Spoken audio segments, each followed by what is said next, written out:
When I visited Chabad of New Hampshire to interview Rabbi Levi Kerinsky about the monumental new court case, Groff v. DeJoy, I happened to run into a gentleman who had just returned from Ghana and had some experiences with inability to observe his religion while involved in some work in America. And he brings an international perspective to bear on this case that I think is very much worth hearing. Let's get into it.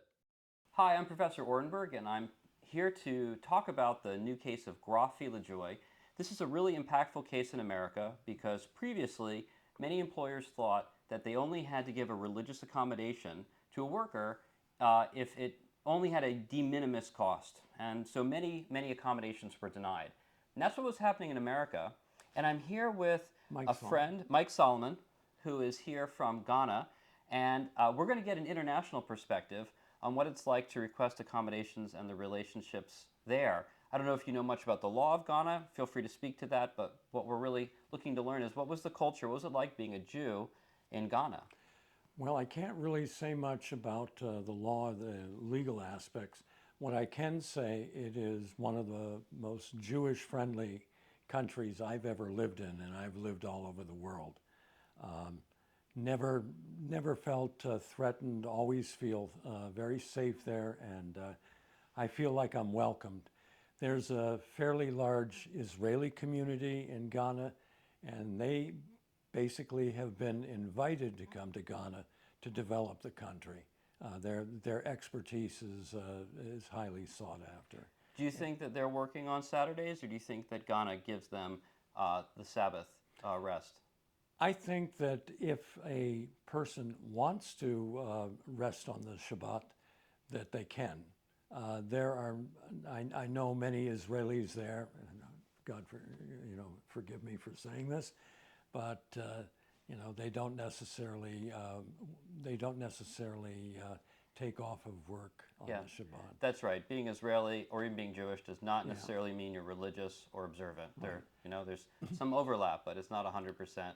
But for those that were observant, were religious, you feel that Ghana would have been accommodating. Ghana, Sort of regardless of the law, it wasn't a legalistic thing. It was a interpersonal dynamic. That's correct. That's correct. 100% people would be accommodating there. I mean, for me, it's interesting. You get into a taxi in Ghana, and quite often the flag you'll see, up aboard above the windshield will be an Israeli flag, and it has always amazed me. And people have been curious. I have never had any hostility from anybody, and I don't think anybody else has. Wonderful country. Wow. Well, it's great to hear an international perspective as we're trying to figure out how this case is going to change Jewish life in America, and for that matter, religious life in America. So this case is very impactful because every employer who's subject to Title VII, and I believe that's every employer with 15 or more employees, is now going to have to provide religious accommodations unless they have a undue burden on the business. Before they thought it was a de minimis standard, and the Supreme Court has overruled that and said, no, you have to show an undue burden, which is higher than a burden and obviously much higher than de minimis. So hearing that, how does that make you feel? Do you think that does this sound like a good decision? Are you pleased to hear this? Do you have any reaction to that? I don't have much of a reaction because I haven't lived in this country in 4 years, and I haven't really followed the case. I spent 27 years in the U.S. Air Force, and there were a number of times when there was an issue. So if they've decided that if they've decided in favor of giving people more leeway and giving then that's a good thing. Would you be willing to share one of those experiences from the Air Force where there was a conflict or you had hardship, or is that classified? No, it's not classified at all. It's unfortunate. I'll leave it at that. It's something that it's something that really affected my life. And again, without pushing you to the details, do I understand that when you were in the Air Force, you had a conflict between your religion and your service that affected your life? Yes, I was in the U.S. Army for 4 years. Really impacted my life, and also when I was in the Air Force. I mean, the issue The issues there really weren't related to I have to work on the Shabbat or not. They were more issues of anti-Semitism that I experienced. Mm. So you experienced more anti-Semitism in America than in Ghana. I was stationed most of my career in the Middle East, Mm-hmm. in Saudi Arabia, in the Sultanate of Oman, in the Emirates, and I experienced much more anti-Semitism in this country than I did in any of those countries, and the people they knew I was Jewish, no problem. Wow. I think America thinks of itself as a very pluralistic, accepting, liberal society. So it's impactful to hear that and to have it compared to other countries which we see as illiberal dictatorships and not subject to the rule of law. Um, well, it's my hope that this decision is going to advance the case for acceptance of religious minorities in America, and that Great. means everyone. Everyone, right? sure. I mean, so this is going to affect Jews, but it's also going to affect religious Christians who don't work on Sundays. It'll affect Muslims who don't work on Fridays.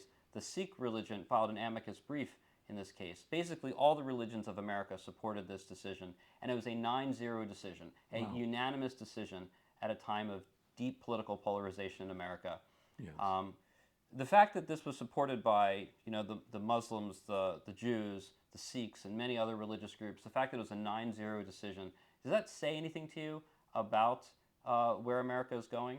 Does that give you any sense of positivity or confidence, or is this maybe just Well, you've seen this before, like ebb and flows?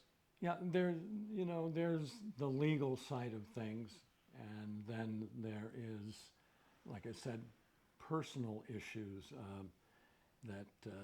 and I don't know. Like I said, I have some rather strong opinions, and I think it's better if I don't say anything. Okay.